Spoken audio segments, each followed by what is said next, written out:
আসসালামু আলাইকুম। তোমাদেরকে অনেক অনেক শুভেচ্ছা ফেমা স্কুলের পক্ষ থেকে। আজকে আমরা পড়ব ভেক্টরের বিভাজন। আমি তোমাদেরকে আগেই বলেছিলাম যে আমরা ভেক্টরের সামান্তরিক সূত্র অবলম্বনে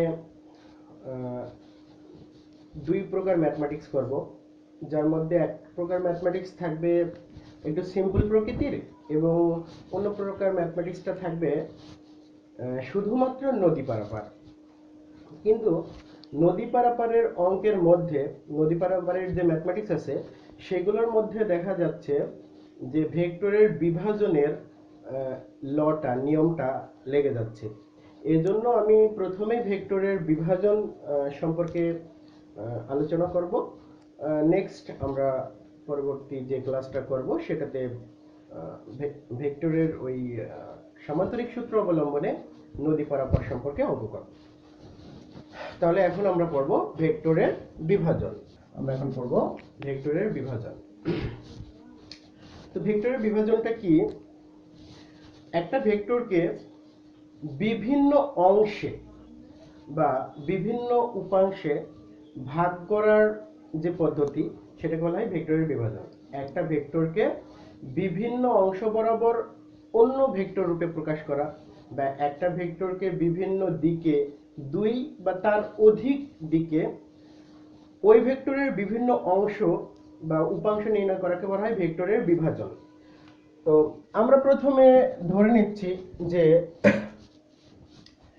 একটা ভেক্টর মনে করছি যে এটা ও এ বরাবর ক্রিয়াশীল। একটা ভেক্টর ও এ বরাবর ক্রিয়াশীল, যে ভেক্টরটাকে আমরা আর ভেক্টর বলবো। তো আমরা এই ও এ বরাবর ক্রিয়াশীল আর ভেক্টরটাকে বিভিন্ন অংশে বিভাজিত করব। তো আমরা প্রথমে দুইটা অংশে বিভাজিত এটাকে প্রাধান্য দিয়ে কাজ করব, এবং প্রথমে আমরা এমনভাবে এটাকে বিভাজন করব যেন দুইটা অংশ পরস্পর লম্ব হয়। অর্থাৎ আমরা দেখতে পাচ্ছি যে আর ভেক্টরটা ও এ বরাবর তির্যকভাবে ক্রিয়াশীল, একটু তির্যকভাবে ক্রিয়াশীল। আমরা এই আর ভেক্টরের দুইটা উপাংশ নির্ণয় করব, যেটা একটা ভূমির প্যারালাল অর্থাৎ এই দিক বরাবর, আর একটা ভূমির উপরে লম্ব অর্থাৎ এই দিক বরাবর। আমরা এই দুইটা অংশে প্রথমে বিভক্ত করব। অর্থাৎ ও এ বরাবর এটা ক্রিয়াশীল, আমি এটাকে ও বি ধরলাম, বা এটা এক্স অক্ষ মতো করে ধরতে পারি, এটা ও এক্স, এটা ও ওয়াই। তো আমরা সর্বপ্রথম এই ও এ বরাবর ক্রিয়াশীল আর ভেক্টরকে ও এক্স এবং ও ওয়াই বরাবর আর ভেক্টরের কি উপাংশ বা কি অংশ আছে সেটা দেখব। এখানে এই ও এক্স এবং ও ওয়াই পরস্পর লম্বভাবে আছে, ও এক্স এবং ও ওয়াই পরস্পর লম্বভাবে আছে। আমরা প্রথমে এমনভাবে নির্ণয় করছি যেখানে দুইটা উপাংশ পরস্পর লম্বভাবে আছে। তো দুইটা উপাংশ পরস্পর লম্বভাবে নাও থাকতে পারে, আমরা সেটা একটু পরে দেখব যে দুইটা উপাংশ যদি পরস্পর লম্বভাবে না থাকে তখন কিভাবে এর ক্যালকুলেশনটা করতে হয়। তো আমি সর্বপ্রথম এখানে একটা অ্যাঙ্গেল ধরে নিচ্ছি, যেটা হচ্ছে থিটা। অর্থাৎ এই ও এ বরাবর ক্রিয়াশীল আর ভেক্টরটা ও এক্স ভেক্টরের সঙ্গে থিটা কোণ উৎপন্ন করছে। এখন আমরা দেখব আর এর ও এক্স বরাবর উপাংশ কি আর ও ওয়াই বরাবর উপাংশ কি, এবং এটা কোণটাকে কি বলে। তো এটা করার জন্য আমি সর্বপ্রথম ও এ ভেক্টর অর্থাৎ আর ভেক্টরের শীর্ষবিন্দু থেকে ও এক্স এর উপর একটা লম্ব আঁকছি, ও এক্স এর উপর একটা লম্ব আঁকলাম, এবং এই শীর্ষবিন্দু থেকে ও ওয়াই এর উপরেও একটা লম্ব আঁকতেছি। এটা মনে করো ও এক্স এবং ও ওয়াই এর উপরে, তাহলে এটা হলো লম্ব। তা আমি ধরে নিলাম এটা এ এম এবং এটা এ এন। তো আমরা দেখতে পাচ্ছি এটা মোটামুটি একটা আয়তক্ষেত্র তৈরি হয়েছে। আয়তক্ষেত্র আমরা ও এম এ এন এটাকে আয়তক্ষেত্র বলতে পারি। তো এখানে ও এন এবং এ এম সমান এবং ও এম এবং এ এন সমান। তো যেহেতু এটা এক্স অক্ষ বরাবর উপাংশ, এটা এক্স অক্ষ বরাবর উপাংশ, সেই হিসেবে অনেকজনই এই ও এম কে এক্স উপাংশ বলে আখ্যায়িত করে, চিহ্নিত করে। অনেকজন আবার যেহেতু এটা আর আর এর উপাংশ এক্স অক্ষ বরাবর, তাই অনেকজন আবার এটাকে আর এক্স দিয়েও চিহ্নিত করে। তো যেটা দিয়ে চিহ্নিত করা হোক না কেন, এটা কোনো ব্যাপার না। এটা ওয়াই অক্ষ বরাবর উপাংশ, এতটুকু আমরা দেখতে পাচ্ছি যে তাহলে এই ও এ বা আর ভেক্টরের এক্স অক্ষ বরাবর অংশ হচ্ছে ও এম। সেই ও এমটাকে আমরা এক্স ভেক্টর ধরতে পারি অথবা আর এক্স ভেক্টর ধরতে পারি।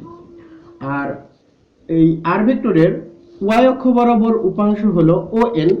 আমরা এটাকে চাইলে ওয়াই ভেক্টর ধরতে পারি অথবা আর ওয়াই ধরতে পারি। এগুলো ধরা নিয়ে কোনো সমস্যা নেই, যার যেরকম ইচ্ছা সে সেরকমই ধরতেই পারে। তো আমরা দেখতেছি এই ও এন এবং এ এম সমান, যেহেতু এটা একটা রেক্টেঙ্গল আয়তক্ষেত্র, তাহলে আমরা এটাকেও লিখতে পারি ওয়াই ভেক্টর সমান আর ওয়াই ভেক্টর, এরকম ভাবে লেখা যাবে। এখন আমি আসলে এই ও এ অর্থাৎ আর এর সঙ্গে ও এম অর্থাৎ এক্স অক্ষ বরাবর উপাংশের হিসাব করব এবং এ এম এর সঙ্গে আর এর সম্পর্ক নির্ণয় করব। এ এম এর সঙ্গে আর এর সম্পর্ক নির্ণয় করা মানেই কিন্তু ও এন এর সঙ্গে আর এর সম্পর্ক নির্ণয় করা। তো এখানে আমরা এখন লিখতেছি যে ত্রিভুজ ও এ এম এ, ত্রিভুজ O A M, O A M এটা অবশ্যই একটা সমকোণী ত্রিভুজ। যে সমকোণী ত্রিভুজের এটা হলো সমকোণ। এটা যদি সমকোণ হয় তাহলে ও এ হলো অতিভুজ থিটা কোণের সাপেক্ষে, থিটা কোণের সাপেক্ষে এ এম হলো লম্ব আর ও এম হলো ভূমি। তো আমি প্রথমে ভূমির সঙ্গে অতিভুজের সম্পর্ক নির্ণয় করছি। তো আমরা ত্রিকোণমিতিক ভাবে জানি ভূমি এবং অতিভুজের সম্পর্ক হলো কজ। তাহলে ত্রিভুজ ও এম এ কজ থিটা সমান ভূমি বাই অতিভুজ, এখানে ভূমি হচ্ছে ও এম, ভেক্টর অনুযায়ী লিখলে দেখা যাবে, যেগুলো যদি আমরা ভেক্টর দিয়ে আখ্যায়িত করি তাহলে O M vector by O A vector অর্থাৎ ভূমি বাই অতিভুজ। তাহলে আমরা লিখতে পারি বা cos থিটা সমান ও এম এর মান আমরা x ভেক্টর লিখতে পারি আর x ভেক্টর লিখতে পারি। আমি আপাতত আর x দিয়ে আখ্যায়িত করছি, আর x ভেক্টর, আর ওটা হলো আর ভেক্টর, তাহলে ফাইনালি আমরা পেয়ে যাচ্ছি আর x ভেক্টর সমান আর ভেক্টর cos থিটা। আর একটু সুন্দর করে লিখি, আমরা x টাকেও অ্যাড করে নিই, তাহলে x ভেক্টর সমান আর x ভেক্টর সমান আর ভেক্টর cos থিটা। তাহলে এটাকে আবার বলা হয়, যেহেতু আমরা দেখছি এটা ভূমি বরাবর অংশ, তাই এটাকে বলা হয় অনুভূমিক উপাংশ। এটা হচ্ছে ভূমি বরাবর অংশ, তাই এটাকে বলা হয় অনুভূমিক উপাংশ। তো আমরা লিখতে পারি চাইলেই অনুভূমিক উপাংশ। আচ্ছা, তো ভূমি বরাবর থাকলেই অনুভূমিক উপাংশ হবে এর কোনো মানে নেই। এটা নিয়ে আমি একটু পরে কথা বলবো, যে ভূমি বরাবর থাকলেই যে অনুভূমিক উপাংশ হবে এটা আসলে ঠিক না। তো সেটা নিয়ে আমি একটু পরে কথা বলবো। তাহলে আপাতত আমরা অনুভূমিক উপাংশ পাচ্ছি আর এক্স বা আর এক্স সমান আর cos থিটা। তাহলে অনুভূমিক অংশটা আমরা দেখছি আর cos থিটা। আবার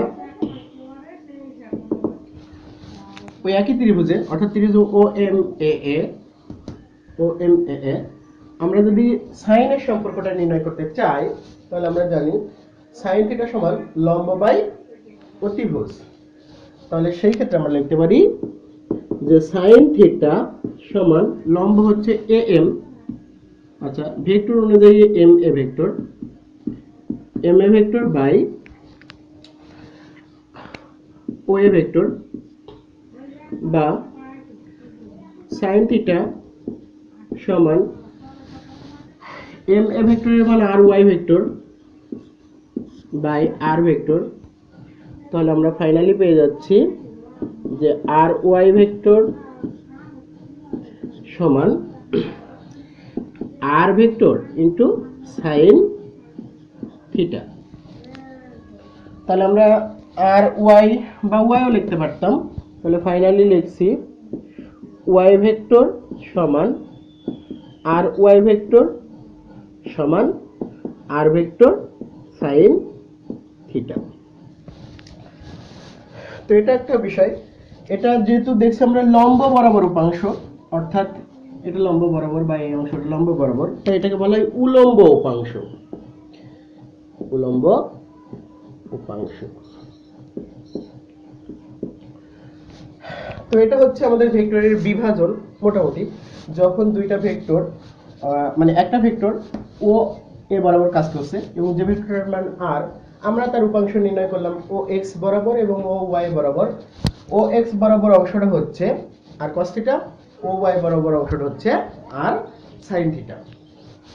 তো আমি যেটা তোমাদেরকে আগেই বলছিলাম যে অনুভূমিক উপাংশ এবং উলম্ব উপাংশ, একটা ভেক্টর যদি ক্রিয়াশীল হয় এইভাবে, আর মনে করো যে এটা ভূমি বরাবর কাজ করছে, এটা লম্ব বরাবর। আমি এখানে দুইটা জিনিস দেখাচ্ছি। মনে করো আরেকটা ভেক্টর এইভাবে কাজ করছে, এটা ভূমি বরাবর, এটা লম্ব বরাবর। আমরা এখানে দেখতেছি যে দুইটা ভেক্টর কাজ করছে। তো মনে করো এখানে এটা আর ভেক্টর, আর ভেক্টরটা কোণ উৎপন্ন করছে থিটা ও এক্স এর সঙ্গে, আর এটা আমরা ও ওয়াই ধরে নিলাম। এটা ও এক্স, আমরা এটা ও ওয়াই ধরছি, এটাকে আর ভেক্টর ধরছি। আর আমরা প্রথম চিত্রটা, এটা এক নম্বর চিত্র, প্রথম চিত্র, এটা দ্বিতীয় চিত্র। তো আমরা প্রথম চিত্রটাই দেখতেছি যে আর ভেক্টরটা অ্যাঙ্গেল কোণ উৎপন্ন করছে ও এক্স এর সঙ্গে। আমরা ধরে নিলাম দ্বিতীয় চিত্রটাই অ্যাঙ্গেলটা উৎপন্ন হয়েছে ওয়াই অক্ষের সঙ্গে। প্রথম চিত্রটাই কোণটা উৎপন্ন হয়েছে এক্স অক্ষের সঙ্গে এবং দ্বিতীয় চিত্রটাই কোণটা উৎপন্ন হয়েছে ওয়াই অক্ষের সঙ্গে। তাহলে এখানে মনে রাখবা যে যার সঙ্গে কোণ উৎপন্ন করে, এই যে এটা মানে আমরা যার উপাংশ নির্ণয় করছি, যে ভেক্টরের সঙ্গে কোণ উৎপন্ন করবে সেটা হবে অনুভূমিক উপাংশ। অর্থাৎ এখানে এটা অনুভূমিক, অনুভূমিক। কিন্তু দ্বিতীয় চিত্রে এসে এটা অনুভূমিক হওয়ার কথা ছিল। আমরা জানি যে ভূমি বরাবর কাজ করলে অনুভূমিক হয়, কিন্তু আসলে ভূমি বরাবর এটা কথা না, কথা হচ্ছে এই অ্যাঙ্গেলের সঙ্গে। হ্যাঁ, এই কোণটা যেখানে উৎপন্ন হবে, যার সঙ্গে উৎপন্ন হবে সেই অংশটা হবে অনুভূমিক। তাহলে এখানে আবার এটা অনুভূমিক।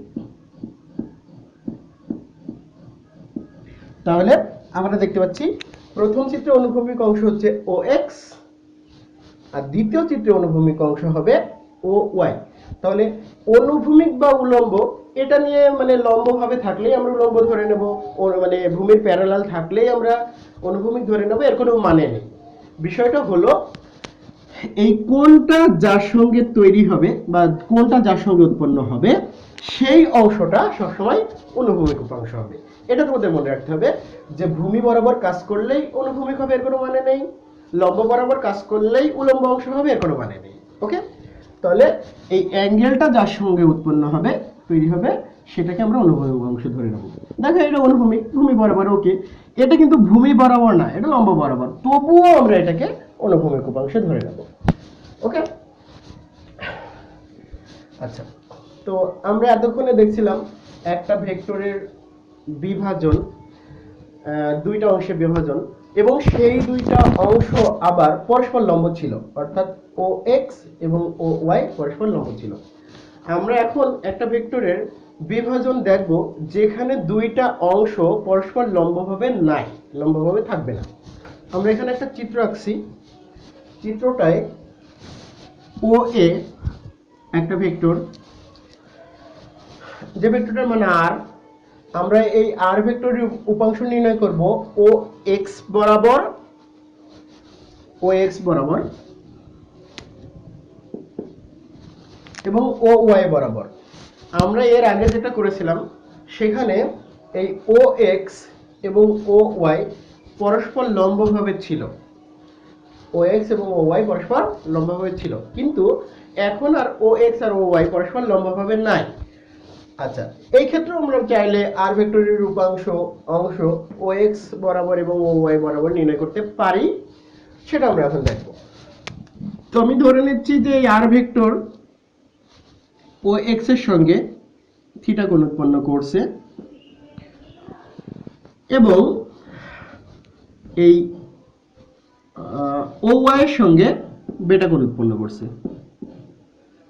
তাহলে আমরা ধরে নিলাম যে আর ভেক্টরটা ও এক্স এর সঙ্গে থিটা কোণ উৎপন্ন করছে এবং ও ওয়াই এর সঙ্গে বেটা কোণ উৎপন্ন করছে। তো আমরা কতটুকু অংশ এটা বোঝার জন্য এর আগে এই শীর্ষবিন্দু থেকে, এই বিন্দুটি এটা শীর্ষবিন্দু, শীর্ষবিন্দু থেকে ও এক্স এর উপর একটা লম্ব এঁকেছিলাম এবং ও ওয়াই এর উপরে একটা লম্ব এঁকেছিলাম, কিন্তু এখন আর যেহেতু এই দুইটা অংশ ও এক্স এবং ও ওয়াই পরস্পর লম্বভাবে নাই, তাই আমরা এখন আর কি করব না, এখান থেকে এই এ বিন্দু থেকে ও এক্স এর উপরে লম্ব আঁকবো না, ও ওয়াই এর উপরেও লম্ব আঁকবো না। এখন আমরা হচ্ছে এই এ বিন্দু থেকে একটা রেখা আঁকবো ও ওয়াই এর সমান্তরালে। তাহলে ও ওয়াই এর সমান্তরালে আমি একটা রেখা আঁকছি, যে রেখাটা এসে দেখা যাচ্ছে ও এক্স এর সঙ্গে এম বিন্দুতে ছেদ করলো, এবং আমি এ বিন্দু থেকে এই ও এক্স এর সমান্তরালে একটা রেখা আঁকবো। ও এক্স এর সমান্তরালে আমি একটা রেখা আঁকছি, যেটা মোটামুটি মনে হচ্ছে এসে এন বিন্দুতে ছেদ করছে ওয়াই অক্ষে,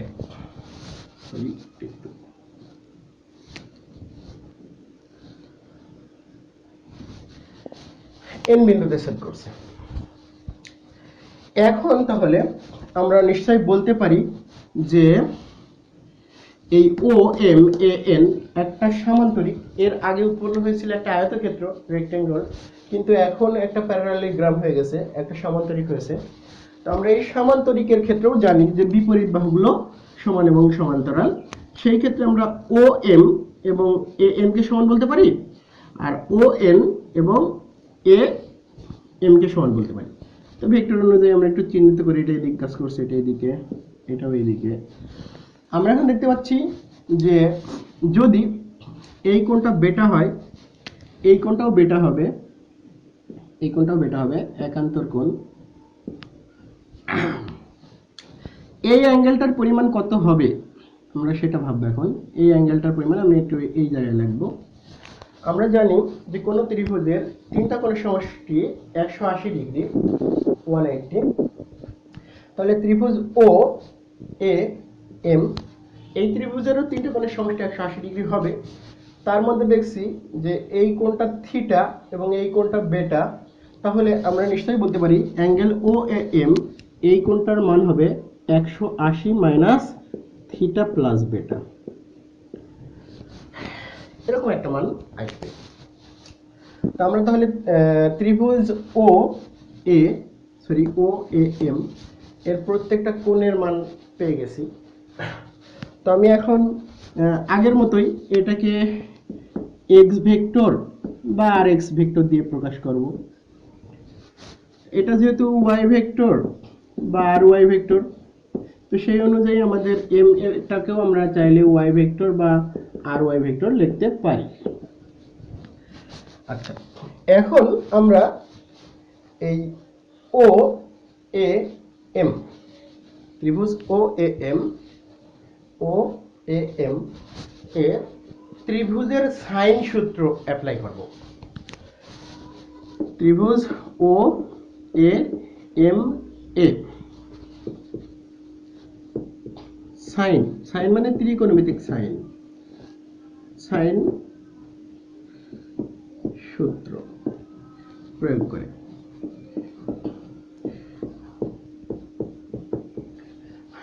তো এই সাইন সূত্রটা সম্পর্কে তোমরা যারা তোমাদের বইয়ের উচ্চতর গণিতের 7 চ্যাপ্টার করেছো এবং উচ্চতর গণিতের 7 চ্যাপ্টার একদম শেষ চ্যাপ্টার যেটা আছে, সেই 7 চ্যাপ্টার শেষ চ্যাপ্টারটা যদি তোমরা করে থাকো তাহলে ত্রিভুজের সাইন সূত্র সম্পর্কে হয়তো জেনে থাকবা। আর যদি না করে থাকো, আমি আপাতত জাস্ট মানে মেকানিজমটা বলবো, এখন প্রমাণ মানে এখানে দেখানো সম্ভব হচ্ছে না, জাস্ট আমি মেকানিজমটা বলবো। তো ত্রিভুজের সাইন সূত্রের নিয়মটা হলো যে এখানে মনে করো যে এ ও এম সমান অ্যাঙ্গেল, এ ও এম সমান থিটা। এই থিটা অ্যাঙ্গেলের বিপরীত বাহু, থিটা অ্যাঙ্গেলের বিপরীত বাহুটা হচ্ছে এ এম। আমরা এটা মান অনুযায়ী বলছি, আর ভেক্টর অনুযায়ী এম এ হতে পারে। তো এই এ এম এবং তার বিপরীত কোণের সাইন, তারপরে বেটা অ্যাঙ্গেলের বিপরীত বাহু হচ্ছে ও এম। এই ও এম এবং এই ও এম এর বিপরীত কোণের সাইন, আবার ও এ এর বিপরীত কোণের সাইন, এর অনুপাতগুলো সমান। অর্থাৎ আমি যদি অ্যাপ্লাই করি তাহলে তোমরা বুঝতে পারবা। আমি এখন এই ত্রিভুজের সাইন সূত্র অ্যাপ্লাই করছি। তো আমি সেজন্য সর্বপ্রথমই লিখছি ও এম ভেক্টর বাই সাইন। এখন ও এম আমি এটাকে ধরলাম ও এম, তাহলে ও এম বাহু কোন অ্যাঙ্গেলের বিপরীত বাহু?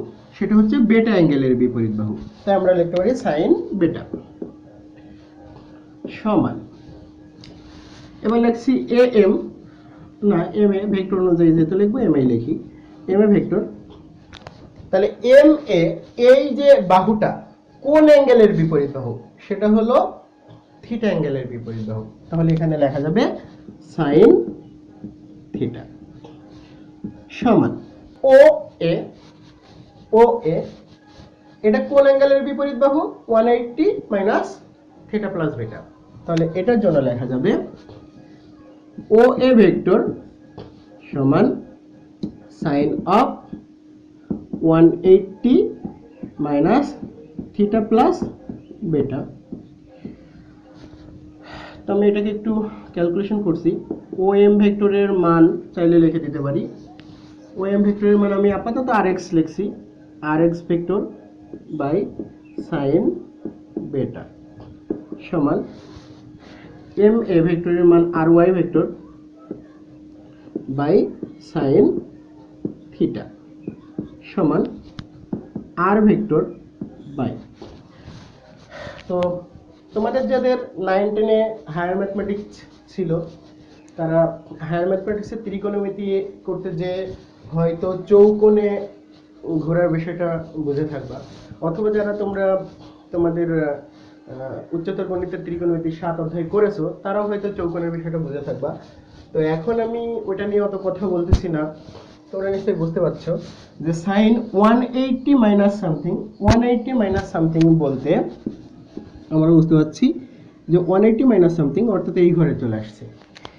এই ঘরটা হলো সাইনের নিজের ঘর, এই ঘরটা সাইনের নিজের ঘর। তো নিজের ঘরে সবাই ধনাত্মক, সেই হিসেবে সাইন ধনাত্মক হবে। আর এখানে আছে 180, 180 মানে এর ভিতরে দুইটা 90 আছে। তো আমরা জানি জোড় সংখ্যক 90 থাকলে অনুপাতের কোনো পরিবর্তন হয় না। তো সেই হিসেবে আমরা চাইলে এটাকে লিখতে পারি সাইন অফ থিটা প্লাস বেটা, এটা লিখতে পারি।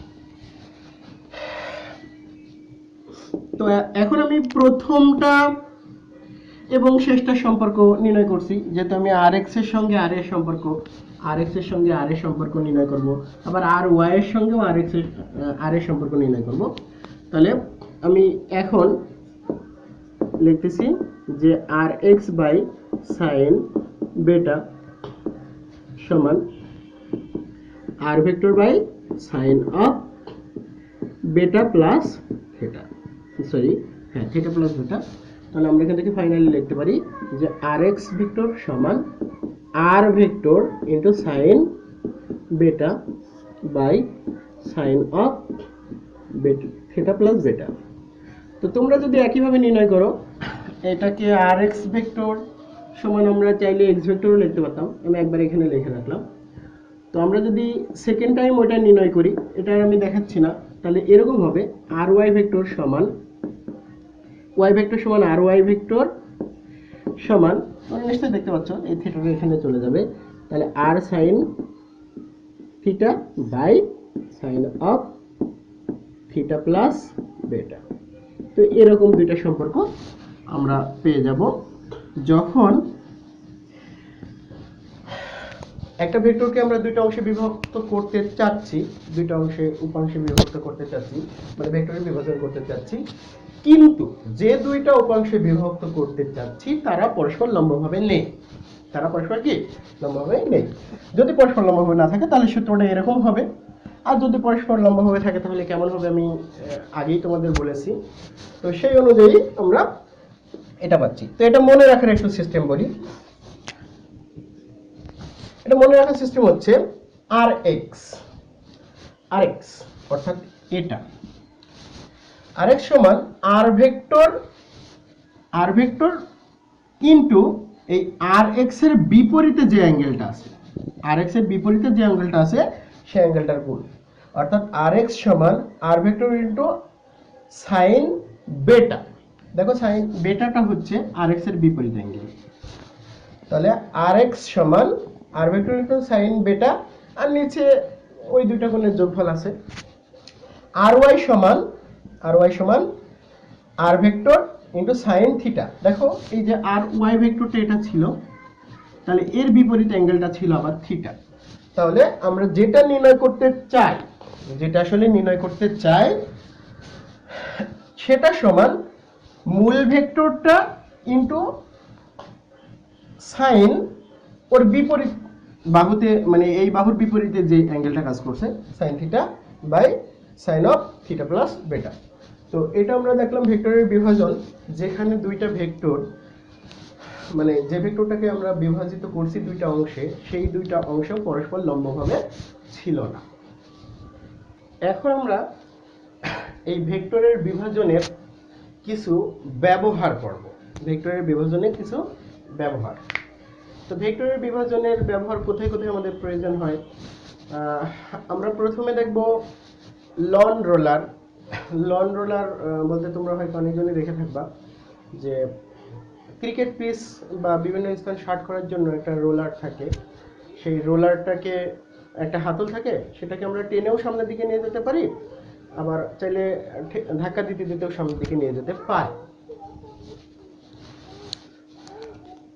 তো এই লন রোলারকে টানতে টানতে সামনের দিকে নিয়ে যাওয়া, মানে এক জায়গা থেকে অন্য জায়গায় নিয়ে যাওয়া সহজ না ঠেলতে ঠেলতে নিয়ে যাওয়া সহজ, এটা আমরা দেখব।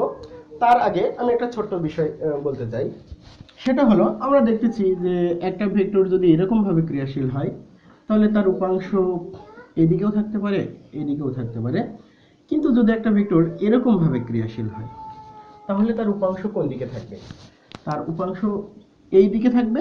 এর আর উপাংশ আমরা এই দিকে যাব না, তখন আমরা এই দিকে কাজ করব, কারণ আমরা চাইবো, মানে এটা সবসময় এরকম ভাবেই থাকা উচিত যে যে ভেক্টরটা তুমি উপাংশে বিভক্ত করতে চাও সেটা মাঝখানের দিকে থাকবে। তাহলে এটার উপাংশ এইদিকে হতে পারে, এদিকে হতে পারে, আর এটার ক্ষেত্রে উপাংশ আবার একটা ভূমির প্যারালাল আর একটা নিচের দিকে, আর এটার ক্ষেত্রে উপাংশ আবার একটা ভূমির প্যারালাল আর একটা উপরের দিকে, লম্ব উপাংশ অনুভূমিক উপাংশ। আমরা এখন দেখব যে লন রোলার ঠেলার চেয়ে টানা সহজ, এটা আমরা এখন দেখব। তো আমি এখানে দুইটা জিনিস দেখে ফেলছি। এটা মনে করো এটা লন রোলার, আমরা দুইটা অংশ একসঙ্গে দেখাবো। এটা একটা লন রোলার। তো মনে করো এখান থেকে তুমি হাতলটা ধরে ঠেলতে ঠেলতে সামনের দিকে নিয়ে যেতে চাচ্ছ, তুমি এটাকে নিয়ে যাবা সামনের দিকে কিভাবে? ধাক্কা দিতে দিতে, অর্থাৎ তুমি চাও এই দিকে নিয়ে যেতে। এদিকে নিয়ে যেতে চাও, কিন্তু তুমি বল প্রয়োগ করছো, ইমাজিন এফ বল ধাক্কা দিচ্ছ এইভাবে। আর এটাও একটা লন রোলার, যেটাকে তুমি এইদিকেই নিয়ে যেতে চাও, কিন্তু এখন তুমি আর ধাক্কা দিচ্ছ না, এখন তুমি এই হাতলটা ধরে এইভাবে টান দিচ্ছ। তাহলে আমরা দেখতে পাচ্ছি যে এখানে দুইটা লন রোলার আমি আঁকার চেষ্টা করছি। একটাকে একজন এফ বল দিয়ে ধাক্কা দিচ্ছে, সেই একই ব্যক্তি একই বল দিয়ে এটাকে কি করছে, টান দিচ্ছে। তো আমরা দেখব যে কার ক্ষেত্রে নিয়ে যাওয়াটা সহজ হবে। তো আমি আগে থেকেই বলি, এই যে লন রোলার এর একটা ওয়েট আছে, ওজন, যেটা সবসময় ডাব্লু নিচের দিকে কাজ করবে, অর্থাৎ পৃথিবীর কেন্দ্রের দিকে কাজ করবে। তো এই ক্ষেত্রেও তার ওয়েট, ওজনটা নিচের দিকে কাজ করবে, এই ক্ষেত্রেও তার ওয়েট, ওজনটা নিচের দিকে কাজ করবে। তো আমরা দেখি যে এখান থেকে মনে করো আমি ধাক্কা দিচ্ছি, তাহলে আমার বলটা কাজ করছে ও এফ বরাবর, অর্থাৎ এই দিকে, সরি আমি মার্কিং করি নাই, এটা মনে করো ও প্রাইম, ও প্রাইম দিকে কাজ করছে। তো এখানে আমার দুইটা উপাংশে বিভক্ত হয়ে যাবে, যার একটা অংশ থাকবে এটা, আমরা এক্স ধরলাম, আর একটা অংশ হয়ে যাবে এটা, এটাকে আমি ওয়াই ধরলাম। মনে করো এটাই আমাদের অ্যাঙ্গেল থিটা। এখানেও যে ব্যক্তিটা ধাক্কা টান দিচ্ছে, তার তো বলটা আসলে এইদিকে কাজ করছে, বলটা আসলে এইদিকে কাজ করছে, আমি এখান থেকে বিভাজনটা দেখাবো। তাহলে ওর বিষয়টা এই যে এইদিকে একটা অংশ বিভক্ত হচ্ছে, আর এইদিকে আর একটা অংশ বিভাজিত হচ্ছে। তাহলে আমরা এটাকেও ধরে নিই, এটা ও প্রাইম ও, তাহলে এটা এক্স, এটা ওয়াই। আমি তোমাদের এর আগেই বলেছিলাম যে যে অংশটা বিভক্ত হবে সেটাকে আমরা মাঝখানে রাখার চেষ্টা করব। তাহলে এখানে মাঝখানে আছে, এখানেও মাঝখানে আছে। তো আমরা ধরে নিচ্ছি যে এই ও এক্স বরাবর এখানে ক্রিয়াশীল বলটা হচ্ছে F x vector, F x vector, আর এই ও ওয়াই বরাবর ক্রিয়াশীল ভেক্টরটা হচ্ছে এফ ওয়াই। আমি এখানেও লিখি, এটা থিটা।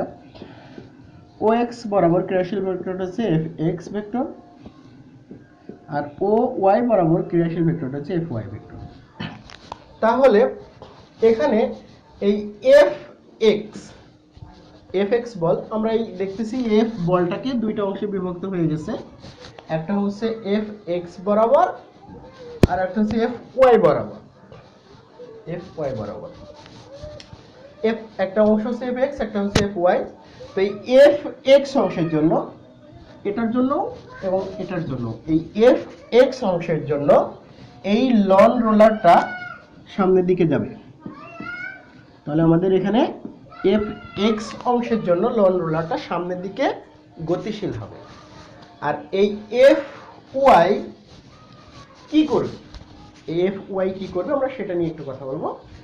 আমরা দেখতে পাচ্ছি এখানে ওয়েট বলটা কাজ করছে এইদিকে নিচের দিকে, আর এখানে এফ ওয়াই বলটাও কাজ করছে নিচের দিকে। আমরা কিন্তু বলতে পারি এই এফ ওয়াই এবং এফ ওয়াই এবং ওয়েট বল ডাব্লু এরা পরস্পর সদৃশ, মানে একই দিকে ক্রিয়া করছে। একই দিকে যদি ক্রিয়া করে তাহলে তাদের লব্ধিটা ডাব্লু প্লাস এফ ওয়াই, তাদের লব্ধিটা হচ্ছে ডাব্লু প্লাস এফ ওয়াই। আর এখানে দেখতেছি যে ডাব্লুটা যেদিকে ক্রিয়া করছে এফ ওয়াইটা পারফেক্টলি তার বিপরীত দিকে ক্রিয়া করছে, তাহলে এরা দুজন বিসদৃশ, তাহলে এদের লব্ধিটা হলো ডাব্লু মাইনাস এফ ওয়াই। তো এখানে আমরা দেখছি যখন ধাক্কা দেওয়া হচ্ছে তখন এই বস্তুটার দিকে দুইটা ভেক্টর কাজ করছে এবং সেটার লব্ধি এত, অর্থাৎ এই বস্তুটার নিট ওয়েট এখন মানে সর্বমোট ওজন হয়ে গেছে ডাব্লিউ প্লাস এফ ওয়াই, অর্থাৎ এর ওজন ছিল ডাব্লিউ, এর দিকে আরো এফ ওয়াই বল যুক্ত হয়ে এর এখন মোট ওজন হয়ে গেছে ডাব্লিউ প্লাস এফ ওয়াই। আর এই যে বস্তুটা তুমি টানছো, এখন এই এফ ওয়াইটা এর বিপরীতে ক্রিয়াশীল হয়ে এর নিট ওজন হয়ে গেছে ডাব্লিউ মাইনাস এফ ওয়াই। এর নিট ওজন হয়ে গেছে ডাব্লিউ মাইনাস এফ ওয়াই। তাহলে আমরা দেখছি যে যখন আমরা এই ধাক্কা দিচ্ছি তখন এই লন রোলারটার ভর মানে ওজন ওয়েট আরো বেড়ে গেছে, আর যখন আমি টানতেছি তখন এই লন রোলারটার ওয়েট আরো কমে গেছে। তাহলে আমরা জানি যে যে বস্তুটার ওজন বেশি তাকে এক জায়গা থেকে অন্য জায়গায় নিয়ে যাওয়া একটু কঠিন, আর যার ওজন হালকা মানে ওজন কম তাকে এক জায়গা থেকে অন্য জায়গায় নিয়ে যাওয়া সহজ। তো আমরা দেখতেছি যে ঠেলার ক্ষেত্রে তার ওজন বেড়ে যাচ্ছে আর টানার ক্ষেত্রে তার ওজন কমে যাচ্ছে। তাই একটা লন রোলারকে ঠেলার চেয়ে টানা সহজ, কারণ ঠেলতে গেলে ওজন বেড়ে যায়, ওজন বেড়ে গেলে একটা বস্তুকে এক স্থান থেকে অন্য স্থানে সরাইতে আমাদের ঝামেলা হয়, আর যখন ওজন হালকা হয়ে যায় তখন সরাইতে সহজ হয়। তাহলে আমরা ঠেলার ক্ষেত্রে দেখছি ওজন বেড়ে গেছে তাই এক স্থান থেকে অন্য স্থানে নিয়ে যাওয়া কঠিন, আর টানার ক্ষেত্রে দেখছি ওজন কমে গেছে তাই এক স্থান থেকে অন্য স্থানে নিয়ে যাওয়া সহজ। তাহলে আমরা দেখছি যে লন রোলার ঠেলার চেয়ে টানা সহজ। এখন আমরা ভেক্টরের বিভাজনের আরেকটা ব্যবহার দেখব।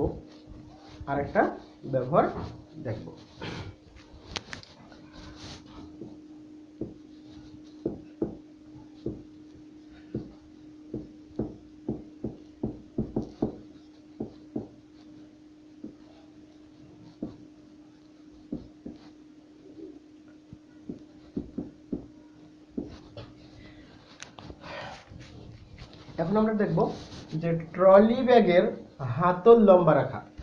আমরা অনেক সময় ট্রলি ব্যাগ ব্যবহার করি, এই যে তোমরা হয়তো দেখে থাকবা যে ব্যাগ টানতে টানতে নিয়ে যায়, নিচে চাকা সেট করা আছে। তো ট্রলি ব্যাগের হাতল লম্বা রাখাটা সুবিধাজনক, তো এটা আমরা ম্যাথমেটিক্যালি দেখব। আমি এখানে মনে করো কয়েকটা ট্রলি ব্যাগ দেখাবো। এখানে আমি 3টা ট্রলি ব্যাগ দেখানোর চেষ্টা করছি। তোমাদেরকে আগে বলি, আমরা যখন ট্রলি ব্যাগ নিয়ে যাই হাত দিয়ে এভাবে ধরি পিছনের দিকে, এরকম করে হাত দিয়ে ধরে টানতে টানতে নিয়ে যাই, এরকম হাত দিয়ে ধরে টানতে টানতে নিয়ে যাই। তো আমরা ধরছি যে একটা ব্যক্তির হাত সর্বনিম্ন এই যে এই রেখাটা বরাবর নামে, অর্থাৎ এই এবি রেখা বরাবর একটা ব্যক্তির হাত সর্বনিম্ন এতটুকু নিচে নামে, এবার সে টানছে। যদি সে ট্রলি ব্যাগের হাতলটা ছোট করে রাখে তো আমরা দেখতে পাচ্ছি যে এইটা একটু ছোট করা, এটা এর চেয়ে একটু বড় করা, আর এটা সবচেয়ে বড় করা, মানে এটা আরো বেশি বড় করা। তো এখানে কোন ট্রলি ব্যাগটা টানতে টানতে নিয়ে যাওয়া সহজ হবে আমরা সেটা দেখব। তো আমরা দেখতে পাচ্ছি এই বলগুলো, এই যে হাতলগুলো উপর যে বল প্রয়োগ হচ্ছে সেটা হচ্ছে আমি ধরে নিচ্ছি এফ, প্রত্যেক ক্ষেত্রেই এফ, এটাই এফ ভেক্টর, এটাও এফ, এটাও এফ। তো এই সকল বলগুলো নিশ্চয়ই উপাংশে আমরা বিভক্ত করব। তো আমি এটা অনুভূমিক উপাংশে বিভক্ত করলাম।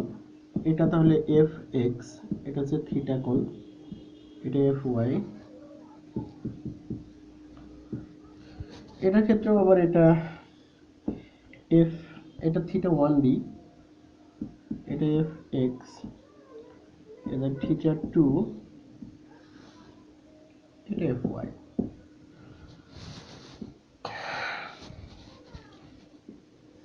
এটাও আমরা দিলাম, এটা থিটা থ্রি, এফ এক্স, আর এটা হলো এফ ওয়াই।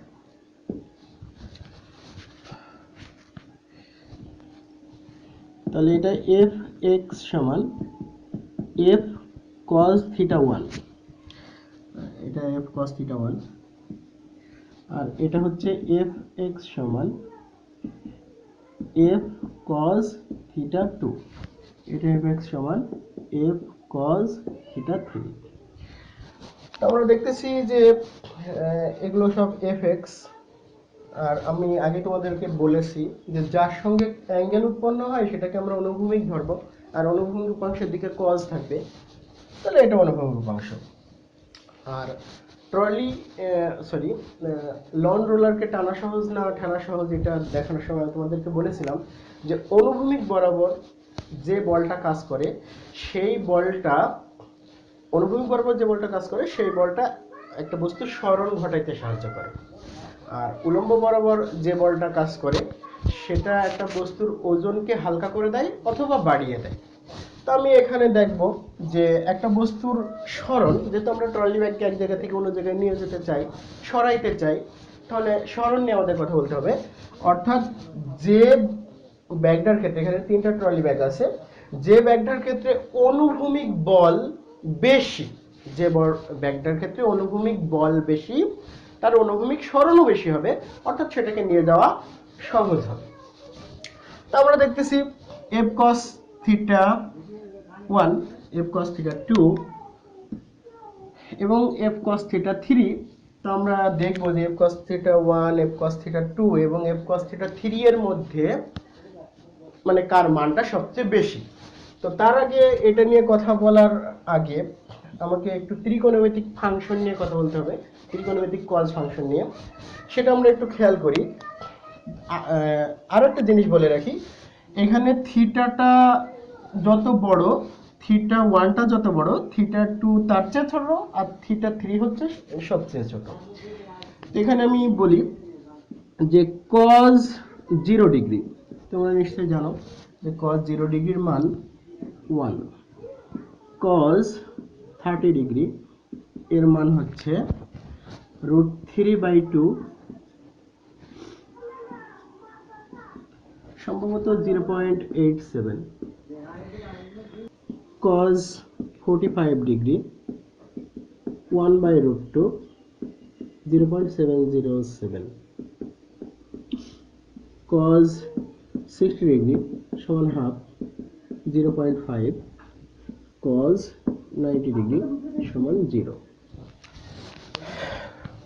তো আমরা এখানে দেখছি cos ফাংশন, ত্রিকোণমিতিক cos ফাংশনের 0 ডিগ্রির মান 1, 30 ডিগ্রির মান 0.87, 45 ডিগ্রির মান 0.707, 60 ডিগ্রির মান 0.5, 90 ডিগ্রির মান 0।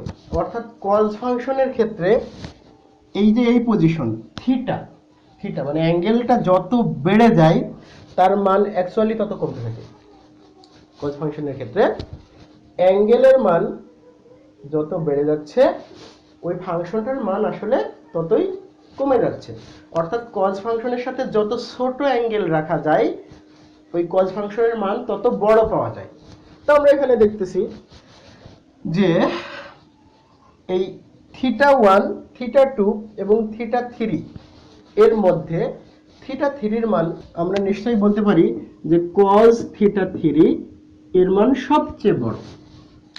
তারপরে এখানে দেখা যাচ্ছে থিটা 2, মানে এদের মাঝামাঝি, থিটা 1 এর চেয়ে ছোট এবং থিটা 3 এর চেয়ে বড়, তাহলে cos থিটা 2 তার চেয়ে বড়, মানে এর চেয়ে ছোট। আচ্ছা, আর সবচেয়ে ছোট মান হচ্ছে cos থিটা 1। তো আমি আরেকবার বলি যে দেখো cos ফাংশনের অ্যাঙ্গেলের মান যত বেড়ে যায় প্রকৃতভাবে তার মান তত কমতে থাকে। তো আমরা দেখছি এখানে অ্যাঙ্গেলের মান থিটা 1 সবচেয়ে বড়, তাই থিটা cos থিটার মান সবচেয়ে কম, থিটা 2 মাঝামাঝি, তাই তার মানটাও মাঝামাঝি, আর এই থিটা 3 এর মান সবচেয়ে মানে কম, তাই তার মান cos ফাংশনের মান সবচেয়ে বেশি, তাই আমরা এটাকে এইভাবে লিখতে পারি। তো আমি যদি সবার সঙ্গেই f ভেক্টর অ্যাড করি, তাহলে f vector cos theta 3 greater than f vector cos theta 2 greater than f vector cos theta 1। তাহলে দেখা যাচ্ছে এখানে এই মানটা সবচেয়ে বড়, এই মানটা সবচেয়ে ছোট। তাহলে এই মানটা আমরা কখন পেয়েছি? তৃতীয় অবস্থায়। আর তৃতীয় অবস্থাটা কি? ট্রলি ব্যাগের হাতলটা সবচেয়ে লম্বা, দেখো সবচেয়ে লম্বা। প্রথম অবস্থায় মান সবচেয়ে ছোট, ট্রলি ব্যাগের হাতলটা সবচেয়ে ছোট। তাহলে একটা ট্রলি ব্যাগকে টানার সময় তার হাতলটা মানে যত সম্ভব লম্বা করলে ওই ট্রলি ব্যাগটাকে টেনে নিয়ে যাওয়া সহজ হবে। তাহলে ট্রলি ব্যাগের হাতল লম্বা রাখা ট্রলি ব্যাগটাকে বহন করার জন্য সহজ।